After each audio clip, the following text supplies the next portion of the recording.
I was reading some stories in the news today about people who are quite upset about what's going on in our country. A mother in Alabama who's a confirmed conservative Republican who has a multiply disabled young child that depends on Medicaid. She's always voted Republican. She voted for Trump. But she wants Medicaid. And she just doesn't understand what's going on. And then there's a shop owner, machinist shop owner in Ohio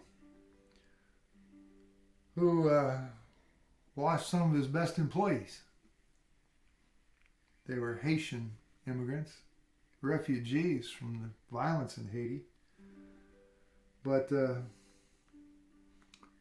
they weren't welcome anymore in this country. He doesn't know how his business is going to survive.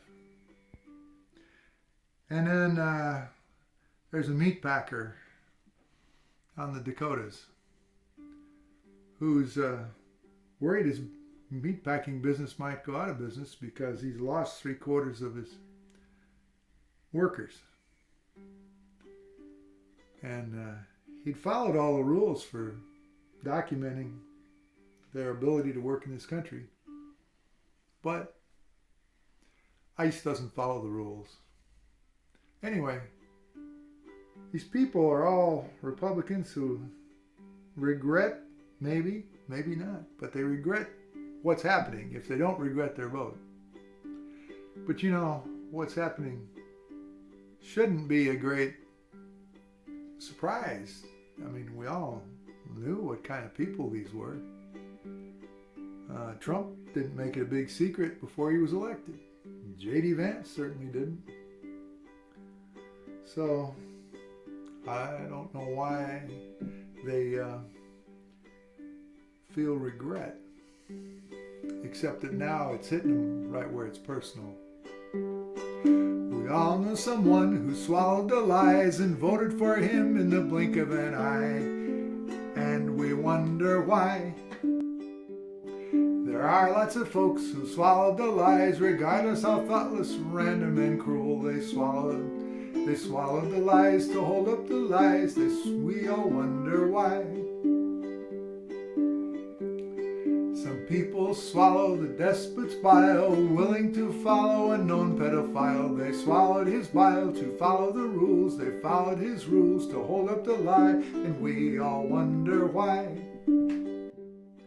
When folks began to swallow his line, he said, dumb people suit me just fine. They swallowed his line along with his bile, swallowed his bile to hold up the rules. They swallowed his rules to hold up the lies, and we all wonder why. One day they all will wake up and say, for my misjudgment I now must pay. I swallowed the line to hold up the bile. I swallowed his bile to follow the rules. Swallowed his rules to hold up the lie, and I wonder why. So brothers and sisters, it's not too late to be free of the menace. Just regurgitate. Throw up the line along with the bile. Throw up the bile along with the rules. Throw up the rules that hold up the lies, and we all wonder why they must throw up the lies so the country won't die. Stand up and defy.